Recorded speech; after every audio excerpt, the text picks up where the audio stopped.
নমস্কার, আমি আশিস চট্টোপাধ্যায় আর আপনারা দেখছেন কলকাতা টিভি ডিজিটাল। ইরান মার্কিন শান্তি বৈঠক নিয়ে সমস্ত খবর হওয়া মাত্র আমরা তা আপনাদের দেখাচ্ছি। কলকাতা টিভি ডিজিটালে আমরা এর আগেই আপনাদের জানিয়েছি যে ইসলামাবাদ বৈঠক ব্যর্থ হয়েছে, মার্কিন প্রতিনিধি দল তাদের দেশে ফিরে গেছেন, ইরানি প্রতিনিধি দল তাদের দেশে ফিরে গেছেন।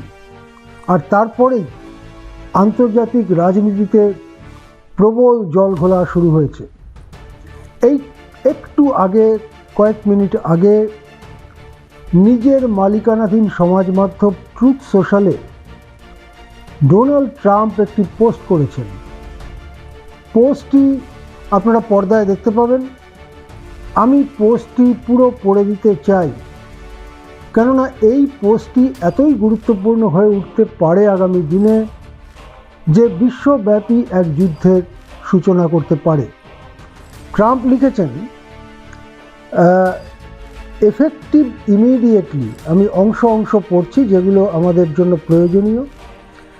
Effective immediately, the United states navy, the finest of the world, will begin the process of blockading any and all ships trying to enter or leave the Strait of Hormuz.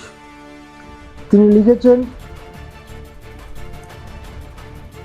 I have also instructed our Navy to seek and interdict every vessel in international waters that has paid a toll to Iran.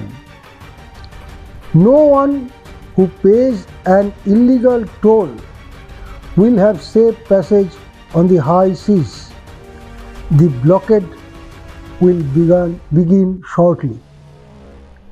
এই বক্তব্য আপনারা শুনেই বুঝতে পারছেন যে Trump বলেছেন যে তার দেশের নৌবাহিনী হরমুজ প্রণালী অবরোধ করতে চলেছে।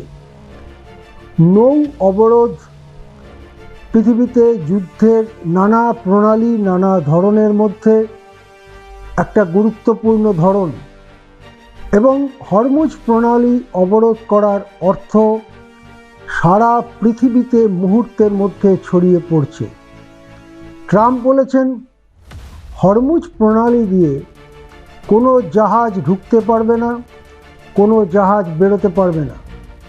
তাহলে হরমুজ প্রণালী দিয়ে, যেখান দিয়ে পৃথিবীর 1/5 ক্রুড পেট্রোলিয়াম এবং ন্যাচারাল গ্যাস বাহী জাহাজ যাতায়াত করে, সেখানে ভর্তি জাহাজ হরমুজ প্রণালী দিয়ে বেরোতে পারবে না, আর খালি জাহাজ ভর্তি করার জন্য হরমুজ প্রণালী দিয়ে চলে যেতে পারবে না। মুহূর্তের মধ্যে এই খবর বিশ্বের শিরদাঁড়ায় ঠান্ডা স্রোত বইয়ে দিচ্ছে, এবং ভারতের মতো দেশগুলো, যারা এশিয়ার দেশ, চীনের মতো দেশ, জাপানের মতো দেশ, মালয়েশিয়ার মতো দেশ, সিঙ্গাপুর, এই সমস্ত দেশ যাদের আমদানিকৃত ক্রুড পেট্রোলিয়াম এবং ন্যাচারাল গ্যাসের একটা বিরাট অংশ, কোনো দেশের 2/3, কোনো দেশের তারও বেশি, এই হরমুজ প্রণালী দিয়ে যাতায়াত করে। যদি ওই প্রণালী অবরোধ করা হয়, তাহলে চীন, ভারত সহ এশিয়ার এই অংশ একটা বিকট, অদ্ভুত, ভয়াবহ তেল সংকটে পড়বে, যার কোনো সমাধান আমরা সামনে চোখে দেখতে পাচ্ছি না। ট্রাম্প বলেছেন, অবিলম্বে এই অবরোধ শুরু হতে চলেছে। এখন যা পরিস্থিতি, ওখানে যুদ্ধের খবর আসতে নানান ঘুরপথে আসছে, কেননা যেগুলো আমেরিকার অনুগত মিডিয়া, তারা আমেরিকার কথাটাই শুধু জানাচ্ছে।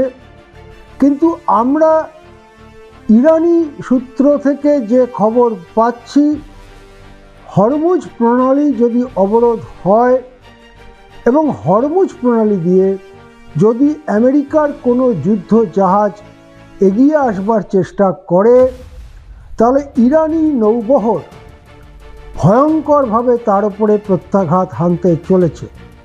সেক্ষেত্রে আজ এই রবিবার রাতেই হয়তো আবার ইরান বনাম আমেরিকা ভয়ঙ্কর যুদ্ধ শুরু হয়ে যেতে পারে। এবং এই যে লিখিত পড়িত ডকুমেন্ট, ট্রুথ সোশ্যালে ডোনাল্ড ট্রাম্পের ঘোষণা, সেটাই যে আবার নতুন করে যুদ্ধের শুরুয়াত, নতুন করে যুদ্ধের সূচনা করল, পৃথিবীর ইতিহাসে এ নিয়ে কারো কোনো সন্দেহ থাকবে না। ট্রাম্প নিজেই ব্যবস্থা করেছেন যাতে কারো কোনো সন্দেহ না থাকে। শান্তি বৈঠকে ব্যর্থ হবার পরে শান্তি বৈঠকের ঘোষণাপত্রে স্বাক্ষর করার কালই এখনও শুকোয়নি, এর মধ্যেই ট্রাম্প যুদ্ধের পথেই গেলেন। এখন দেখার পৃথিবীর মহাশক্তিগুলো, বিশেষ করে যেসব দেশ ভয়ঙ্করভাবে অ্যাফেক্টেড হবে, চীন, ভারত, জাপান, মালয়েশিয়া, পাকিস্তান, তারা এই মার্কিন ঘোষণাকে কি চোখে দেখে, তাদের প্রতিক্রিয়া কি হয় এবং ইরানের পক্ষে সমর্থনের বহর আরও চওড়া হয় কিনা, প্রতিটি মুহূর্তের ডেভেলপমেন্টের দিকে আমরা নজর রাখছি। এখন এই খবরটা এটুকুই বলতে পারলাম, যতটুকু খবর আমাদের কাছে আছে। হরমুজ প্রণালী অবরোধ করতে চলেছে মার্কিন নৌবাহিনী, পাল্টা প্রত্যাঘাতের জন্য প্রস্তুত ইরানি বাহিনী। ভয়ঙ্কর যুদ্ধ শুরু হতে পারে আজ রবিবার রাতেই। আমরা প্রতিটি মুহূর্তের খবরের জন্য অপেক্ষা করব, খবর পেলে আপনাদের জানাতে থাকব। এই খবরটা এই পর্যন্তই। দেখতে থাকুন কলকাতা টিভি ডিজিটাল।